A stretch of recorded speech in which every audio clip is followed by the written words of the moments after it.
Ok, perfecto. Bueno, como habíamos quedado en la clase anterior, estábamos hablando del concepto de constitución, ¿no? Y de qué entendíamos por este aspecto constitucional. Y también estábamos viendo el artículo primero de la Constitución Política de los Estados Unidos Mexicanos. Como podrán recordar que mi amor, sí, dame un momentito. ¿No? Sí, mami. Ajá. Como podrán recordar, estábamos viendo el artículo primero. Y dentro de este artículo primero, les decía algo muy interesante, ¿no? Que a pesar de que el Estado mexicano reconocía que todos gozábamos de derechos humanos dentro de la Constitución y los tratados, también nos hablaba de restringir y suspender, salvo los casos y condiciones que la Constitución establezca. Y aquí es donde les decía que había una diferencia entre restringir y suspender, porque la propia Constitución determina esa diferencia. Y ya les dije, vamos a ver qué es restringir y vamos a ver qué es suspender. Para efectos prácticos, les tengo que decir que este aspecto es meramente, bueno, no meramente, pero o sea, viene de la dogmática del derecho. ¿Qué quiero decir con dogmática? O sea, del conocimiento del derecho y se traslada hacia el derecho positivo. Para este punto, yo quiero pensar que ya sabemos que es derecho positivo, pero en dado caso de que quieran un concepto común que podamos entender todos, el derecho positivo mexicano es todo aquel derecho que se encuentra en una ley. Se le llama positivo, ¿por qué? Porque es el derecho que está en vigencia, el derecho vigente, o sea, el derecho al que se le tiene que hacer caso. Entonces, cualquier tipo de derecho que esté en una norma es derecho positivo. Cualquier derecho que esté en una norma que se aplica actualmente es derecho positivo. Y a partir de ahí, hay conceptos que no vamos a encontrar en el derecho positivo, sino que lo vamos a encontrar en las costumbres, en la doctrina o en la jurisprudencia, que también hay que saber qué es jurisprudencia, pero eso lo vamos a ver más adelante. Para este caso, el concepto de restringir y suspender va a venir en la dogmática del derecho, o sea, allá donde se ha escrito sobre eso, pues, donde han escrito libros, han escrito sobre restricción y suspensión. Y para este primer apartado me voy a permitir compartir la captura de pantalla. A ver, denme un momento.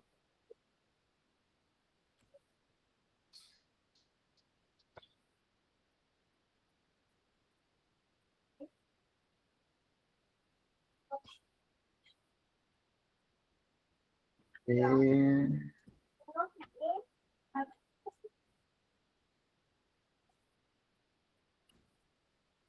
denme un momentito. ¿Fuera que me caí? Sí.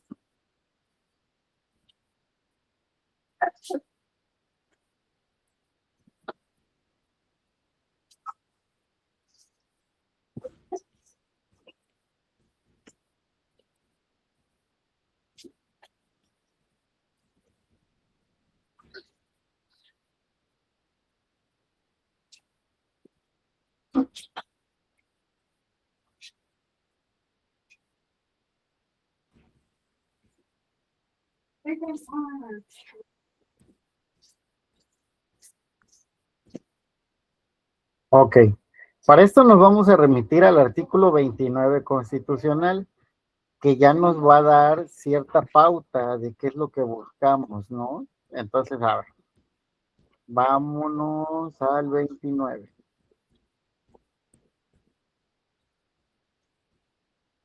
Miren, ¿qué nos dice aquí?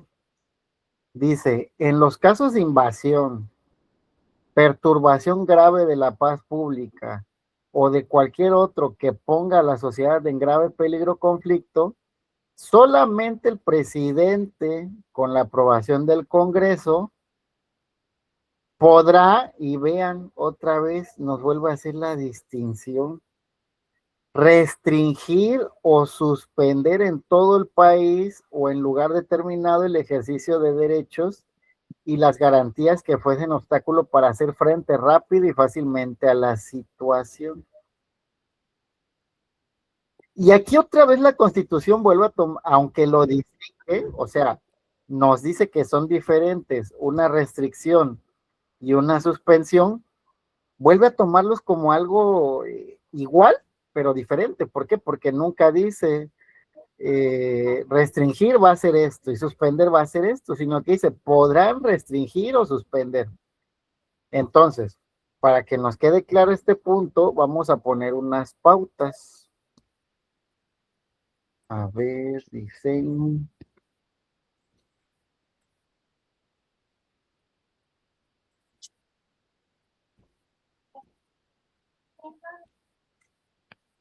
Aquí, perfecto.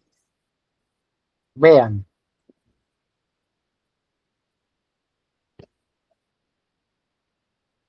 vamos a tener una distinción entre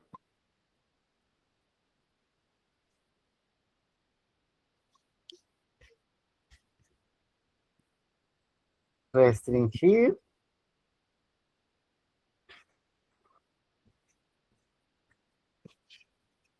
y suspender. Y entonces vamos a hacer la diferenciación. Y va a venir otro, que va a ser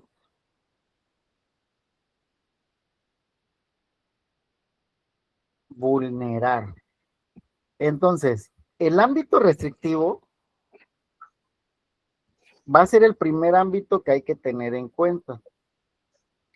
La restricción, o sea, restringir un derecho, va a ser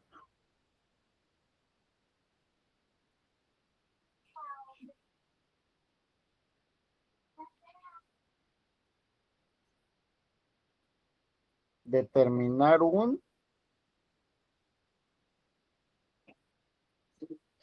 límite. Ay, voy a empezar a escribir, mejor se ve algo raro así. A ver, inserta cuadro de texto. Ah, miren, aquí está el cuadro de texto. Perfecto. Restringir va a ser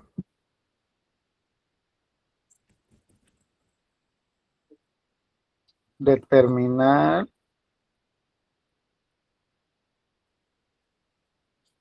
un límite a un derecho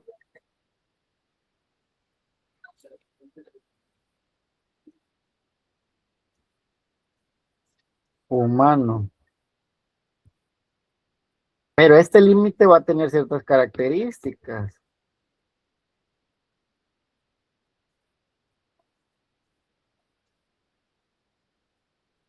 ¿Cuáles van a ser esas características?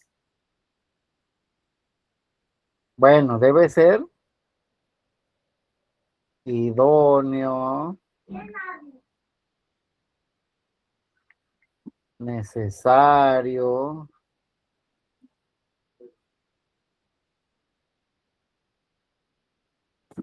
pertinente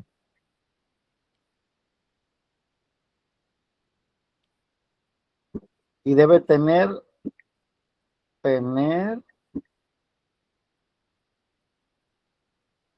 un fin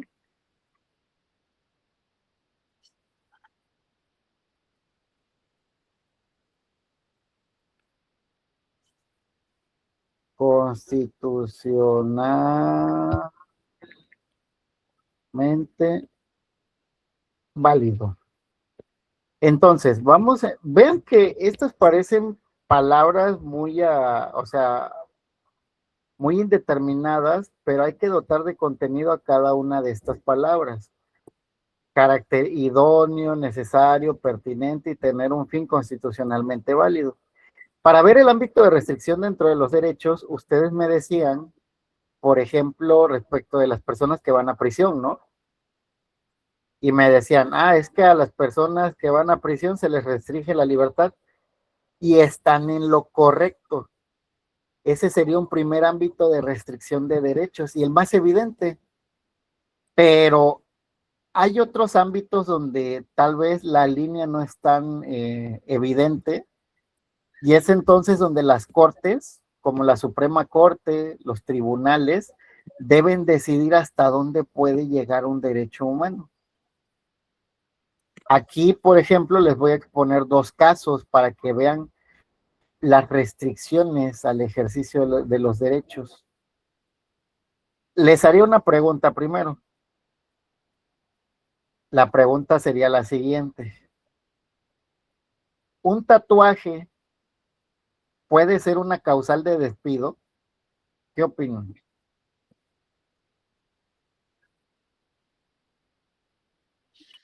No. Bueno, aquí en Tijuana, en algunas empresas, sí, por cuestiones religiosas de los patrones, sí lo despiden a uno, pero no debería de ser por ley, pero sí lo hacen.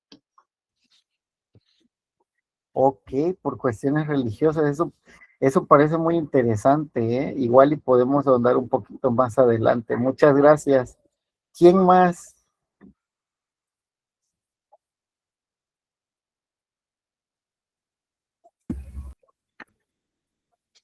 Buenos días. Yo creo que no es un motivo de despido, Sí. porque se supone que no nos deben discriminar, pero sí hay lugares donde te despiden por las reglas que hay dentro de la empresa, que las cuales son válidas. Ok, muchas gracias, Ale. Bueno, miren, les voy a platicar el caso y les voy a platicar lo que resolvió la Suprema Corte y cuándo un despido sería válido por ese asunto y cuándo no. ¿Por qué? Porque vean que cuando se restringe un derecho hay que ponerle matices. Como les dije al principio de la clase, ningún derecho es absoluto. O sea, salvo los tres que les hablé, no discriminación, prohibición de esclavitud y prohibición de tortura, todos los demás derechos van a tener sus matices. En este sentido, dependiendo de la realidad temporal de la sociedad, se va a actualizar ese tipo de derechos. Entonces, tienen razón en tanto a los límites. Por ejemplo, ahorita me decían que cuando tenga que ver con algo religioso, aquí va el asunto, vean. Una persona es contratada en una red de condominios. La persona pasa todos los filtros de contratación. Y entonces, pues un día hay una fiesta de condominios, ¿no? Llega un momento en el que a esta persona le da calor. Ven que luego usan camisas de manga larga. Se quita la camisa de manga larga y ahora le muestra un tatuaje en su brazo derecho. La gente se indigna por el tatuaje. El gerente de la red de condóminos le dice que se cubra, que se ponga su camisa, y él dice que no, que es su libertad de expresión. Y entonces, lo que proceden es a despedir, o sea, decirle que hasta ahí terminó su contrato y que ya, o sea, se diera por liquidado. Hasta ahí parece muy general el asunto, ¿no? O sea, hablamos de un tatuaje, hablamos de un despido. ¿Han escuchado hablar de este asunto o no? Sí, pero tengo entendido, por ejemplo, como dice la compañera, ¿no, profe? Que tiene que ver mucho esta cuestión de que si el tatuaje es ofensivo o transmite odio hacia las demás personas, pues de ahí se aprovecha, ¿no? Para generar el despido. Efectivamente, así como lo menciona Cassandra, la persona llevaba tatuada una esvástica nazi Entonces, tal vez esa esvástica, dice la Suprema Corte, hay que analizar el contexto de dónde se mostró. Y la red de condóminos era de judíos. Entonces, imagínense pues, el descontento que causó una esvástica nazi en un lugar de trabajo donde la mayoría de las personas eran judíos. Vean cómo cambia el contexto, porque si hablamos de un tatuaje en sentido general, pues dirían, no, es que es discriminación. Y entonces esta persona, pues al final, como lo despiden, va a la Junta de Conciliación y Arbitraje y argumenta eso, que el despido fue discriminatorio. La Junta de Conciliación y Arbitraje le dice que sí, que lo despidieron de una manera discriminatoria, y de hecho le otorga una compensación al trabajador. O sea, en un primer tribunal le dan la razón y le dicen, ¿sabes qué? Si te discriminaron, tienes derecho a indemnización, porque tu despido fue injustificado. Pero no conforme la empresa, la red de condóminos, pues apela a esa decisión y se va a un amparo.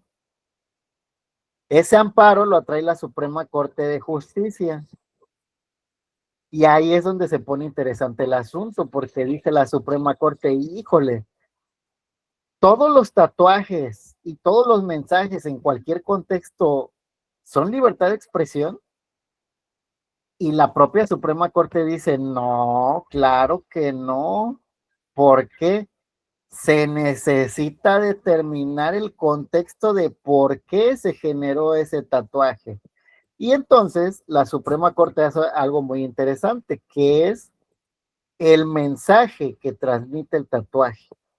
Hay que analizar el contexto. Y dentro de este contexto, dice, lo que pasa es que esta persona, al ser partidaria del partido nazi, sí, siempre decimos eso, Ale, depende el caso, ¿no?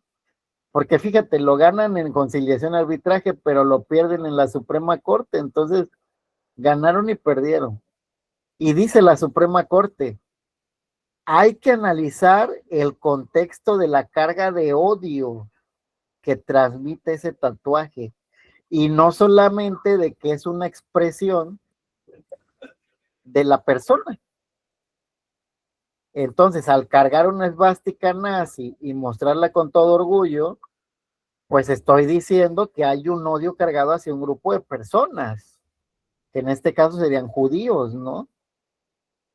Y a partir de ese análisis histórico que hace la Suprema Corte, pues le da la razón a la red de condóminos. Y entonces le dice al trabajador que en ese caso el despido sí fue justificado, porque el tatuaje transmitía este mensaje de odio hacia las demás personas. Y por eso es interesante lo que me decían ahorita, de que hay contextos religiosos en los que sí está prohibido. Y vean cómo un caso de la Suprema Corte ha llegado a impactar en esto. Entonces tienen razón hasta ese aspecto. Vean cómo la restricción, o sea, restringir un derecho, determina ciertas características que se piden. Y estas características, por ejemplo, aquí dice, tener un fin constitucionalmente válido. ¿Qué significa tener un fin constitucionalmente válido? En palabras cortas, tener un fin constitucionalmente válido es decir, que este tipo de restricciones estén de acuerdo con la Constitución. Así de sencillo. Un fin constitucionalmente válido es que estén de acuerdo con la Constitución. Y entonces, cuando la Suprema Corte en este asunto me dice que en este caso el tatuaje transmitió un mensaje de odio, me ampara en el artículo 1, párrafo 5. ¿Qué me dice el artículo 1, párrafo 5? Vean, a ver, se los voy a transmitir para que no digan que el profe se inventa los artículos, ¿no?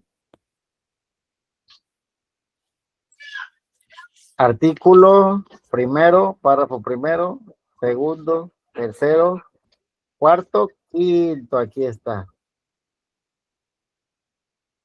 Queda prohibida toda discriminación motivada por origen étnico, nacional, género, edad, discapacidad, condición social, condiciones de salud, religión, las opiniones, las preferencias sexuales, el estado civil o cualquier otra que atente contra la dignidad humana y tenga por objeto anular o menoscabar los derechos y libertades de las personas. Es por tanto que, cobijado bajo este párrafo constitucional, vemos que hay ciertos mensajes de odio que están prohibidos. Entonces podemos decir, la libertad de expresión no es absoluta. ¿Me entienden? Aquí viene un tip, o sea, algo, por ejemplo, ustedes cuando emiten un mensaje o cuando quieren compartir algo, pues tengan mucho cuidado porque las redes sociales también son tramposas. Hay momentos en los que uno piensa que está difundiendo algún tipo de noticia o algo así, pero no, en realidad está cayendo en este truco argumentativo de hablar mal de una persona, de discriminarla y de ser peyorativo con esa persona. ¿Alguien de ustedes conoce el caso de Just Stop?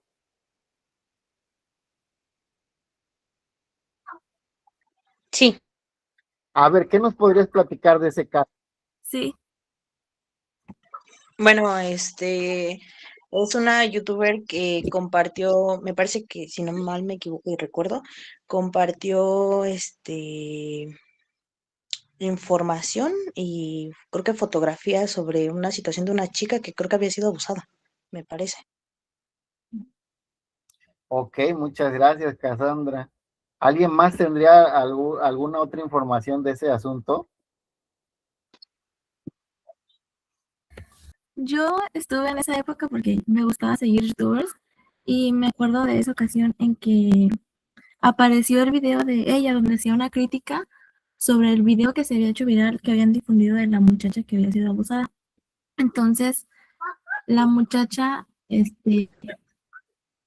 la demandó por revictimizarla y me acuerdo que se hizo todo un escándalo con Just Stop y se la llevaron a la cárcel. Hace poquito salió ya renovada como, bueno, impartiendo psicología, pero la gente la sigue acabando porque Muchas gracias, Ale. sigue actuando de la misma manera. Ah, Sí, hasta salió como coach de sí, vida, ¿no? La influencer, ya totalmente renovada. exacto. Bueno, vean que este caso es interesante. Pero, Adelante, Ale. decía, yo veo que sigue haciendo lo mismo, o sea, porque he visto que sigue subiendo videos donde muestra casos, ahora ya como psicóloga, casos donde sigue revictimizando a las personas.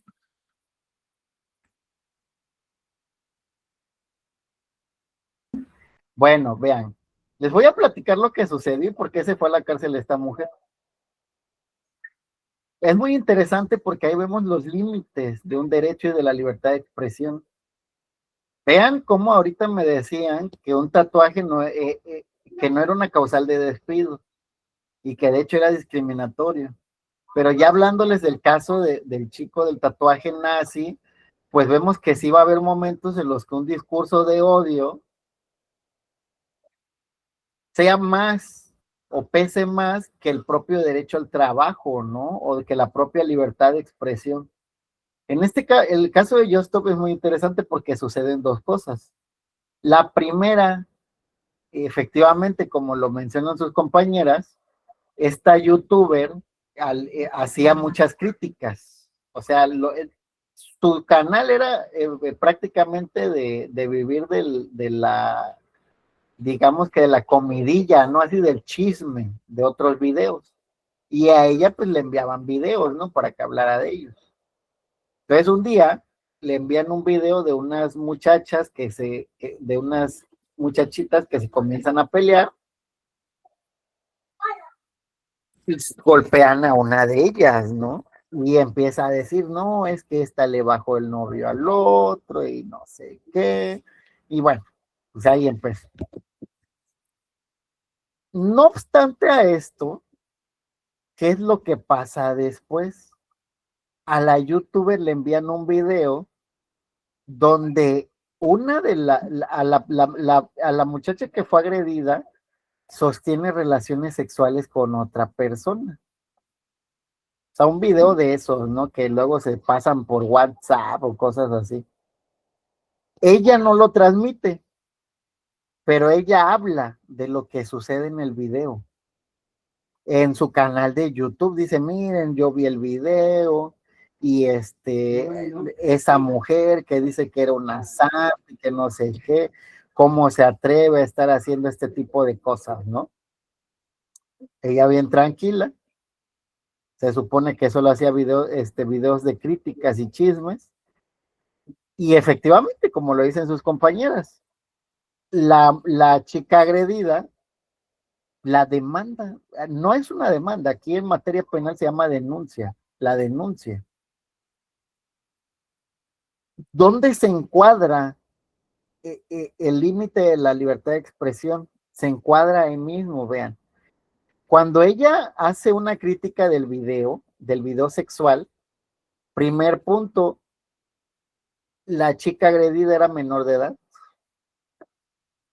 Entonces el Ministerio Público lo que hace es, a ver, esta Justop ya habló en YouTube que vio el video e inclusive lo describió, o sea, en la red social ya está admitiendo que ella tuvo en su poder el video.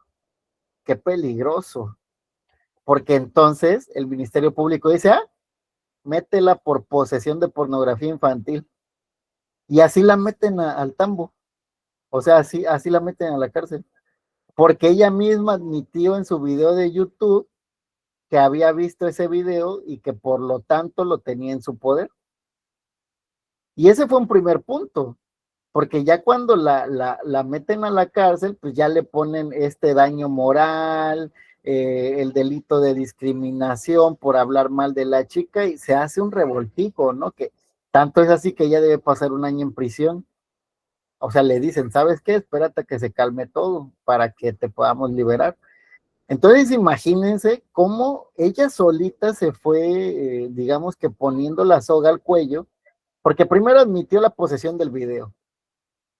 Segundo, se metió con una menor de edad. En México, el derecho de niños, niñas y adolescentes, créanme que es muy importante y es tan trascendente que inclusive va por encima del derecho de muchas personas, el derecho de niños, niñas y adolescentes.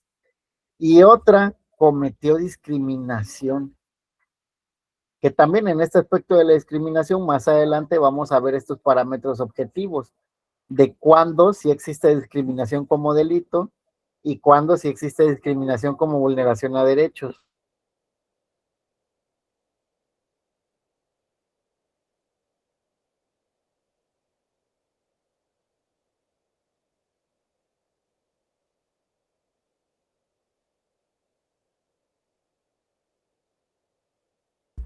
Entonces, cuando yo les hablo del ámbito de restricciones a derechos, quiero que piensen en él.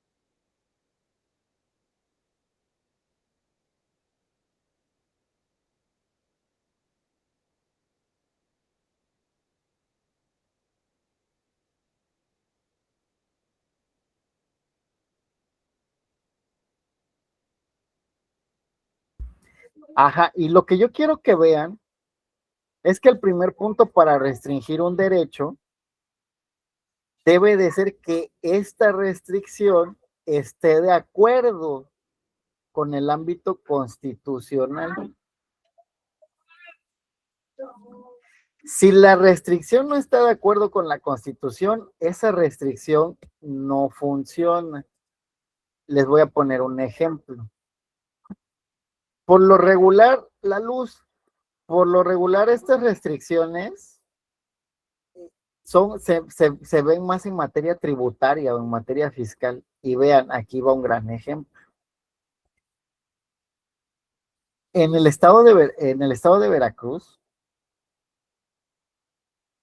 en el municipio de Córdoba, Veracruz, el municipio impuso un impuesto por el alumbrado público. Y entonces cada año, pues, lo cobraba, ¿no? A sus habitantes. Impuesto por alumbrado público. Y ya lo metía ahí, ¿no? En el pago de impuestos anuales de cada uno de los contribuyentes. Una persona que sabía mucho de materia fiscal, se empezó a investigar ese impuesto porque cada año lo cobraban y cada año aumentaba. ¿Qué es lo que pasa? Que en materia eléctrica, el único que puede cobrar impuestos respecto de esta materia, ok, ahorita vamos a hablar de eso, de la obligación del Estado. El único que puede cobrar impuestos respecto de materia eléctrica es la Federación. El artículo 73 constitucional menciona que es potestad del Congreso de la Unión la determinación sobre impuestos en materia de electricidad. Y entonces hace un análisis esta persona y dice, a ver, si solo la Federación puede cobrar y aquí me está cobrando el ayuntamiento, o sea, una delegación, un ente municipal, ese cobro es indebido. ¿Por qué? Porque ¿de qué? De la Constitución. Ahí es donde les digo, un parámetro constitucionalmente válido. Toda norma mexicana debe estar de acuerdo con la Constitución. Y entonces esta persona se ampara y dice, ¿sabes qué? Yo no voy a pagar ese impuesto porque ese impuesto es inconstitucional. Es inconstitucional porque la Constitución dice que solamente el Congreso de la Unión puede cobrar este tipo de impuestos. ¿Y saben qué? La Suprema Corte dijo que tenía razón, que el impuesto era inconstitucional. Y así hay una serie de actividades, de acciones que comete el Estado que van en contra de la Constitución. Espero que ahí quede algo claro lo del fin constitucionalmente válido. Me acuerdo de otro ejemplo, por ejemplo, en Acapulco, hace algunos ayeres, la alcaldesa de Acapulco iba a dar un informe de gobierno. Y para eso mandó a cerrar todas las calles aledañas del centro de Acapulco. ¿Cómo las mandó a cerrar? Por medio de Protección Civil, envía un comunicado y señala 3, 4 y 5 de septiembre deberá permanecer cerrado su local. Esto debido al informe de gobierno de la presidenta municipal. De hacer caso omiso, será acreedor a una sanción. Acuérdense, hay que preguntarnos el primer punto. ¿Esta restricción limita algún derecho? Pues sí. ¿Qué tipo de derechos creen que limita esa restricción? Adelante. Pues a trabajar y al libre tránsito. Ok, me parece muy bien, Ingrid. Bueno, también sería que está vulnerando un derecho muy importante como es el sustento, ¿no? Porque está viendo afectada ya la economía de esos locatarios que pues están llevando el sustento a sus hogares. Está vulnerando un derecho muy fundamental, ¿no? Perfecto, muchas gracias por la participación. Efectivamente, adelante, Jaime. Pues es que no difiere mucho de lo que hacían sexenios pasados en el centro histórico cuando hacían sus eventos, cerraban muchísimo las calles, inclusive con Peña Nieto, no recuerdo si fue Peña Nieto o Calderón, que manoseaban a los bebés para que no llevara alguna arma o algo así.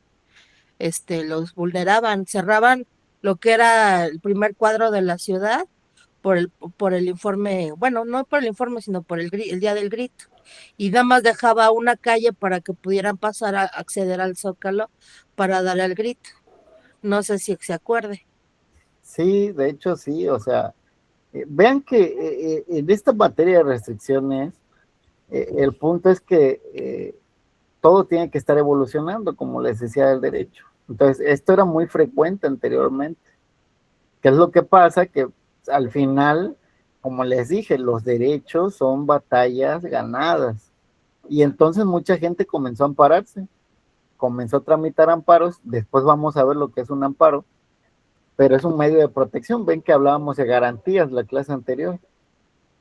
Y este medio de protección pues, ayudó a estas personas, porque sí, un mandato que me dice que debo de cerrar por un informe, no lo prevé la Constitución. La Constitución me dice que solo en casos de emergencia nacional y que esa emergencia nacional debe de estar debidamente justificada.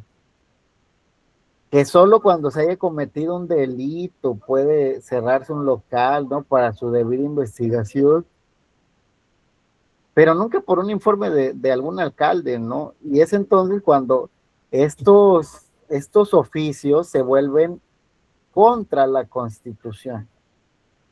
Es por eso que les digo que el primer punto, un fin constitucionalmente válido, lo va a determinar ese aspecto.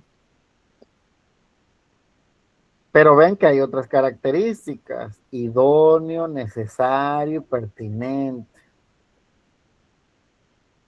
El ámbito de la idoneidad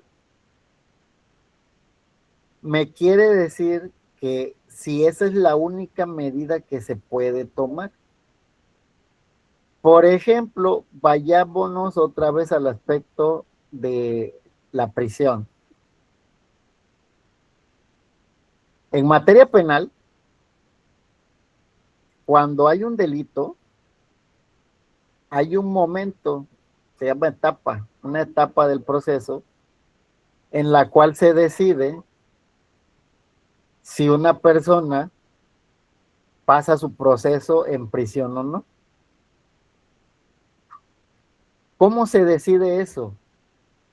Bueno, eso se decide a partir de que esta persona no representa un peligro para la sociedad, de que no representa un peligro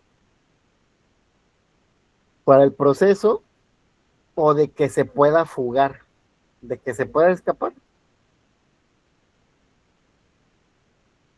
Y es entonces cuando esta idoneidad me dice, a ver, ¿esta prisión es la medida más pertinente o hay otra que lo lastime menos? Cuando digo lastimar es que le cause menos restricción a su derecho, porque acuérdense,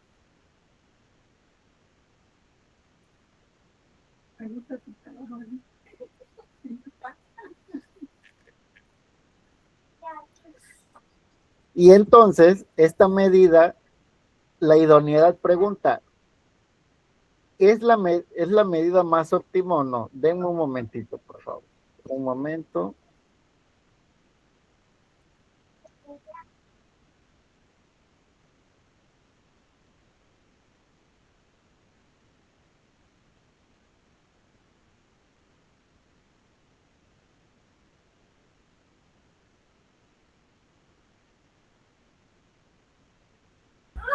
Ajá, ok, seguimos. Entonces, el aspecto de la idoneidad es preguntarse, ¿esta medida es la medida más pertinente? O sea, ¿es la medida que necesito, que ocupo para esto, para restringir este derecho? Y si la pregunta es no, nos vamos con la necesidad, lo necesario. ¿Qué otra medida podría imponer? Volvamos al aspecto de la libertad en la prisión.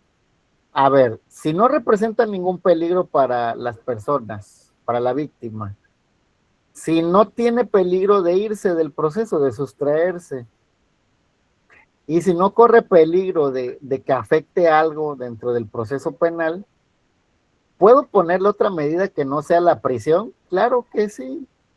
Existe el arresto domiciliario, existe la firma periódica e inclusive podría no imponerle ninguna medida.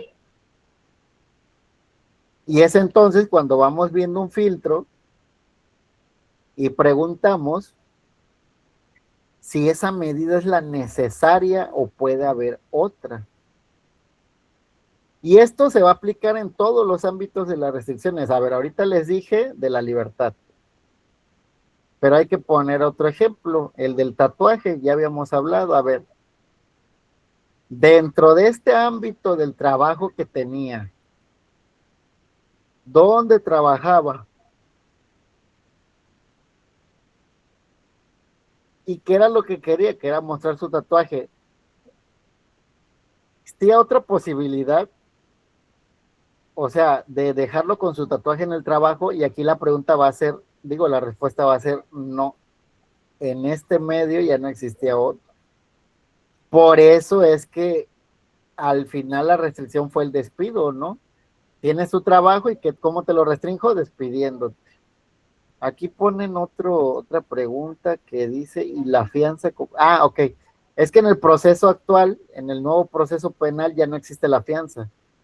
Eso era del proceso anterior, pero ese proceso dejó de tener vigencia desde 2017. O sea, lleva, ¿qué? Casi, ay, fíjense, lleva 8 años, 9 años ya llevo que ya dejó de tener vigencia el proceso anterior. Las fianzas en el proceso actual ya no existen. Antes sí, antes, pues a ver, cometiste un delito y te decían, no, pues la fianza va a ser de 200,000 pesos, ¿no? Pagabas en relación con el delito cometido. Ahorita ya no hay fianzas. Quítense, de hecho, esa palabra ya en materia penal ya no existe. En materia penal del proceso actual. Profe, pero entonces, o sea, si ya no existe la fianza, ¿por eso metieron esta cuestión de la reparación del daño? Ok. No tanto así, ¿por qué? Porque la reparación del daño es cuando termina un proceso. Y la fianza era para garantizar que la persona acusada de un delito no se fugara. La idea era, a ver, si quieres recuperar tu dinero, vas a volver. Por eso te dejaban fianzas altas. Y hoy en día no, hoy en día, a ver, es mejor te digo que vengas a firmar cada 15 días y ya. O te digo que que te voy a congelar tus cuentas bancarias para que no te fugues. Ya, ok. Entonces, esa es la justificación. Y la reparación del daño va más en torno a la víctima. A ver, si le causé esto a la víctima, pues debo de pagarle, ¿no? Lo que le causé. Entonces son dos cosas diferentes, esto de la fianza y la reparación del daño. Lo de la fianza hoy en día va más enfocado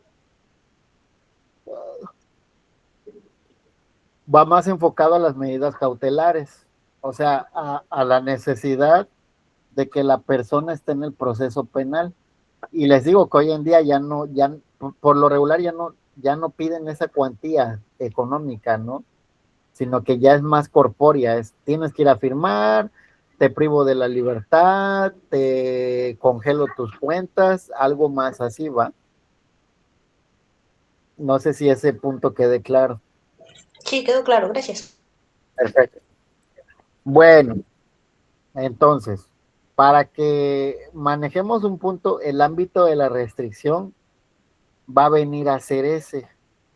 Necesitamos que la restricción cumpla el fin constitucional. ¿Qué otro tipo de restricciones existen? Muchísimas. En materia de restricciones, el mundo es ilimitado, porque, a ver, ya les hablé de una restricción constitucional, como lo es la libertad personal, ¿no? La libertad personal se te puede quitar si cometes algún delito.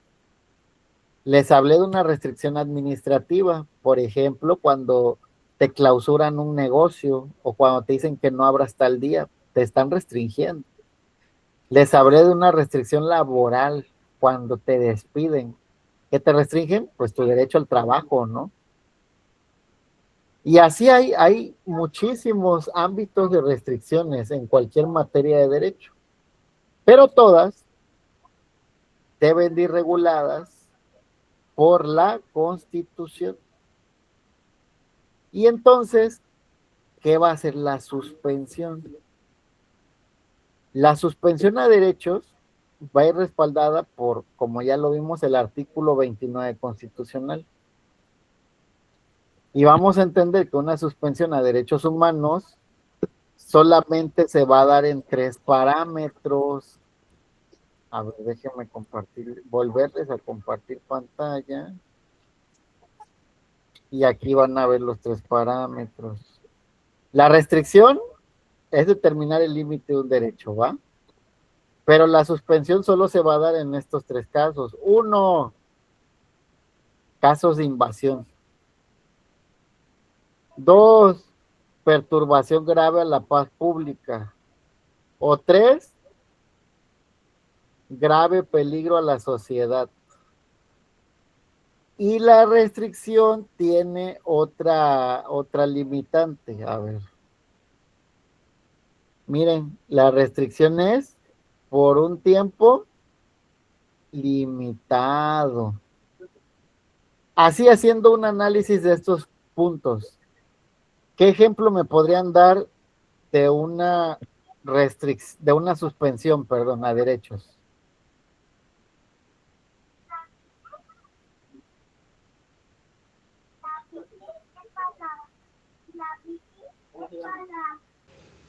Por ejemplo, en casos de guerra, ¿no? Que por ejemplo México fuera invadido por algún ejército extranjero, porque ahí sería una perturbación grave de la paz pública, sería un grave peligro o conflicto, y también está hablando de invasión. Efectivamente, un gran ejemplo, Ingrid. En estos casos de guerra, México entraría con suspensiones a derecho. Ahí es donde se suspende. Las restricciones, como ya les dije, se van a dar en cualquier momento y lugar. Por ejemplo, un despido, la privación de la libertad por cometer un delito, cuando te clausuran un negocio, ahí te restringen. Pero la suspensión solamente se va a dar en casos de invasión de invasión. ¿Qué otro ejemplo podrían darme de una suspensión de derechos? A ver, ¿qué otro ejemplo le sonaría muy reciente? Uno podría ser, por ejemplo, esta cuestión de la tutela y custodia de los menores de edad cuando uno de los padres o progenitores no se hace cargo de ellos. Fíjate que eso entra dentro del rango de las restricciones, porque está dentro del Código de Civil Familiar. Entonces ahí es donde se ve cuándo les van a restringir esta guardia y custodia o esta tutela. Pero eso se va a dar siempre que esté ese código. O sea, fíjate que ahí dice, cuando mencione por un tiempo limitado, quiere decir que va a haber una temporalidad específica para una suspensión. Por ejemplo, en el caso de Ingrid que dice guerra, pues se van a suspender los derechos mientras dure la guerra. En cuanto acabe la guerra, al siguiente día, todos los derechos vuelven. ¿Sí? Adelante, Alan. Yo creo que como para una suspensión aplicaría, por ejemplo, Ay, creo que se oye una muy persona, bajito tu micrófono. ¿O soy yo? la suspensión de derechos sería, por ejemplo, con una persona que privó de la vida a otra persona. Y hablas de la pena de prisión. Así es. Pero esa también sería una restricción. ¿Por qué? Porque en el Código Penal me habla de que cuando se prive de la vida a una persona, se va a meter a la cárcel. O sea, eso se va a mantener con el tiempo mientras existe el Código Penal. No hay límite de temporalidad. Adelante, Patricia. Un ejemplo podría ser cuando estaba Anlom, que hicieron pues la masacre del ejército para poder detener a unos sicarios y a unos narcotraficantes. Ok, ok, me parece bien el ejemplo. Eh, va a haber un punto aquí solamente. Hay una justificación, sí, porque hay una perturbación grave, ¿no? Como lo mencionas. Si fue un mandato presidencial, entonces está bien, porque ahí me dice solamente el presidente de la República. Dame un momentito. Sí, no recuerdo cómo fue que lo hizo, pero había mucho, demasiado secuestro y estaba muy fuerte la situación en Sinaloa y él dio la orden y se ejecutó, no supe la fecha exacta, no la recuerdo, pero salió en la matutina, o no sé cómo se llama, la mañanera, y donde él mandó al ejército por una semana, creo que fue, o 10 días, pero duró más tiempo. Ah, ok, ya queda más claro. Sí, efectivamente, eso que luego se mandata como supuestos mencionados toques de queda, ajá, sí serían suspensiones a derechos. ¿Qué te suspenden? La libertad de tránsito, primero. O sea, te prohíben que camines por un lugar a cierta hora y en lugar determinado específico. Y solamente es hasta que dure, por ejemplo, que capturen, ¿no? A estos delincuentes o algo así. Sí, me parece un muy buen ejemplo. Muchas gracias, Patricia. Adelante, ¿quién sigue? Profe, podría ser, por ejemplo, cuando hacen manifestaciones. Las manifestaciones. Fíjate, pero a ver, hay que restringir. Por ejemplo, cuando alteran el orden público, que muchas veces las manifestaciones no son pacíficas, muchas veces van con otro fin. Denme un momento, por favor.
Oigan, chicos, les voy a pedir una gran disculpa. Lo que pasa es que me acaba de marcar mi médico.